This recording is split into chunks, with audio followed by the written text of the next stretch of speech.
దేశ చరిత్రలో మొదటిసారి 10th లో ర్యాంక్ సాధించిన గవర్నమెంట్ స్కూల్ విద్యార్థుల ఫోటోలు ఏకంగా పేపర్ ఫస్ట్ పేజీలో మన ప్రభుత్వం ఇస్తాం జరిగింది.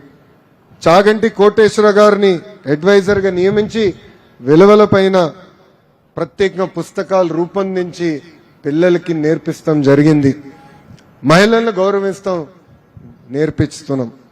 ఈ సందర్భంగా చాగంటి కోటేశ్వర గారు చెప్పిన ఒక గొప్ప మాట నాకు గుర్తొస్తుంది. అమ్మకు చెప్పలేని పని చేయొద్దని. మళ్ళీ చెప్తున్నా, అమ్మకు చెప్పలేని పని చేయొద్దు.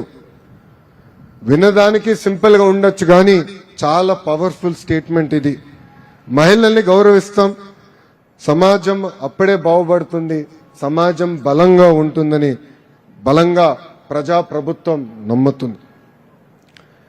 ఇనుప కండరాలు, ఉక్కు నరాలు, వజ్ర సంకల్పం ఉన్న యువతకు నాకు ఇవ్వండి, దేశ తలరాతను మారుస్తానని చెప్పిన గొప్ప వ్యక్తి స్వామి వివేకానంద గారు. ఇప్పుడు నేను అదే ఫాలో అవుతున్నాను. 4 ఏళ్ళు ఇంజనీరింగ్ కాలేజీలు చెప్పిన ఉద్యోగాలు రాదు, కానీ 4 నెలలు కోచింగ్ తీసుకుంటే ఉద్యోగాలు వచ్చే రోజులు. అదే స్కిల్ గ్యాప్. అందుకే మేము ఇండస్ట్రీ కాలేజ్ కనెక్ట్ తీసుకొచ్చాం. ఇండస్ట్రీస్ ని ఏకంగా మన ఐటీఐస్ ని అడాప్ట్ చేసుకుని వాళ్ళకు కావాల్సిన స్కిల్ అప్గ్రేడేషన్ కూడా అందిస్తున్నాం. ఉద్యోగాలు వెంటనే ప్రభుత్వం విప్పిస్తుంది. అలానే హైయర్ ఎడ్యుకేషన్ కూడా రీవ్యాంప్ చేస్తున్నాం, కరికులం మార్చుతున్నాం. ఎన్నో ఏళ్ళుగా లేని ప్రొఫెసర్ రిక్రూట్మెంట్ కూడా ప్రజా ప్రభుత్వం చేస్తుంది. కేంద్ర ప్రభుత్వం, మన గౌరవ ప్రధానమంత్రి శ్రీ నరేంద్ర మోడీ గారు మనం అడిగిన అన్ని కోరికలు తీరుస్తున్నారు. అమరావతికి చట్టబద్ధత కావాలని మనం అడిగిన వెంటనే ఏకంగా అమరావతికి శాశ్వత రాజధానిగా చట్టం చేస్తాం జరిగింది. ఇంకా మన అడ్రస్ లేని వాళ్ళం కాదు, మనకి కేర్ ఆఫ్ అడ్రస్ శాశ్వతమైన రాజధాని అమరావతి. అమరావతి నిర్మాణం మరియు పోలవరం కావాల్సిన నిధులు కేంద్ర ప్రభుత్వం కేటాయించింది. స్టీల్ ప్లాంట్ కాపాడుకునే దానికోసం ప్రత్యేక ప్యాకేజ్ కూడా అందిస్తాం జరిగింది. విశాఖలో ఏకంగా రైల్వే జోన్ కూడా మనం ఏర్పాటు చేసుకున్నాం. స్వాతంత్ర దినోత్సవం రోజు మన రాష్ట్ర చరిత్ర గురించి కూడా ఒక్కసారి మనందరం గుర్తు చేసుకోవాలి. 1953 వరకు మనందరం మెడ్రాస్ ప్రెసిడెన్సీలో ఉండేవాళ్ళం. మన రాజధాని ఆనాటి మెడ్రాస్, ఈనాటి చెన్నై. పొట్టి శ్రీరాములు గారి 58 రోజుల ఆమరణ దీక్ష చేసి ప్రాణ త్యాగం వల్ల 1 అక్టోబర్ 1953లో ఆంధ్ర రాష్ట్రం ఏర్పడి కర్నూలు రాజధానిగా మనందరం మన ప్రయాణం ప్రారంభించుకున్నాం. 1 నవంబర్ 1956లో ఆంధ్రప్రదేశ్ ఏర్పడి అప్పుడు మన రాజధాని హైదరాబాద్ గా ఎంచుకుంటాం జరిగింది. 58 సంవత్సరాలు అందరం కలిసిగట్టుగా కష్టపడి చెమటోర్చి హైదరాబాద్ ని అభివృద్ధి చేస్తే 2014లో అశాస్త్రీయంగా రాష్ట్ర విభజన చేసి కట్టుబట్టలతో మెడబట్టి మన బయటికి గెంటేస్తాం జరిగింది. రాజధాని ఎక్కడుందో చెప్పలేదు, కనీసం ముఖ్యమంత్రి గారు ఎక్కడ కూర్చోవాలో కూడా తెలియని పరిస్థితిలో మనం మన ప్రయాణం ప్రారంభించాం. 2014 నుంచి 19 వరకు అనేక అభివృద్ధి సంక్షేమ కార్యక్రమాలు ప్రజాప్రభుత్వం చేసింది. 0 నుంచి మన ప్రయాణం మనం మొదలు పెట్టుకున్నాం.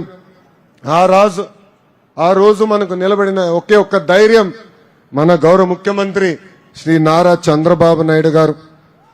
ఉమ్మడి రాష్ట్రాన్ని, హైదరాబాద్ ని ప్రపంచంలో పట్టణంలో పెట్టిన చరిత్ర మన గౌరవ ముఖ్యమంత్రి శ్రీ నారా చంద్రబాబు నాయుడు గారిది. 2014 నుంచి 19 వరకు ఒక పక్కన సంక్షేమం, ఇంకో పక్కన అభివృద్ధి చేసుకుంటూ వెళ్ళాం. Kia, hero Motors, Apollo tyres లాంటి అనేక పరిశ్రమలు ఆంధ్ర రాష్ట్రానికి ఆ రోజు తీసుకొచ్చాం. కానీ 2019 నుంచి 24 వరకు ఏం జరిగిందో ప్రజలందరూ చూశారు. 2024లో ప్రజలు ప్రజాప్రభుత్వాన్ని ఆశీర్వదించారు, దీవించారు. అప్పటి నుంచి మన గౌరవ ముఖ్యమంత్రి చంద్రబాబు నాయుడు గారు రాష్ట్రం కోసం అహర్నిశలు కష్టపడుతున్నారు. ఆయన వయసు 76 సంవత్సరాలైనా ఆయనలో 25 సంవత్సరాలు కుర్రోళ్ళు ఉన్నారు, 1 సంవత్సరం బాబు కూడా ఉన్నారు. అది ఆయన స్పీడ్. ఆయన స్పీడ్ ఈ రోజు కూడా క్యాబినెట్లున్న మాలాంటి యువకులం అందుకోలేకపోతున్నాం. ఆయన నిరంతరం రాష్ట్రం కోసం కష్టపడాలి, ప్రజలకు ఉద్యోగాలు కల్పించాలి, అన్ని రంగాల్లో ఆంధ్ర రాష్ట్రం నంబర్ 1 చేయాలని లక్ష్యంతో ఆయన పనిచేస్తాం జరుగుతుంది. నేను గూగుల్ తీసుకొచ్చినప్పుడు నా ఆనందం ఆయనకు చెప్పుకోవాలి అని వెళ్ళా. ఈరోజు నాకు ఫుల్ మార్క్స్ పడతాయి అనుకున్నా. ఆయనకి వెళ్ళిన వెంటనే చాలా సంతోషం, గూగుల్ వచ్చింది, నెక్స్ట్ ఏ పరిశ్రమ వస్తుందని తిప్పి నన్ను ప్రశ్నిస్తాం కూడా జరిగింది. ఆర్థిక ఇబ్బందులు ఎన్ని ఉన్నా ఇచ్చిన ప్రతి హామీ ప్రజాప్రభుత్వం నిలబెట్టుకుంటుంది. 2 ఏళ్ల సుపరిపాలన అందిస్తాం జరిగింది. సంక్షేమ అభివృద్ధి మన ప్రభుత్వానికి జోడెద్దుల బండి. వృద్ధులకి 4,000 రూపాయల పెన్షన్, వికలాంగులకి 6,000 రూపాయల పెన్షన్ ప్రజాప్రభుత్వం ఇస్తుంది.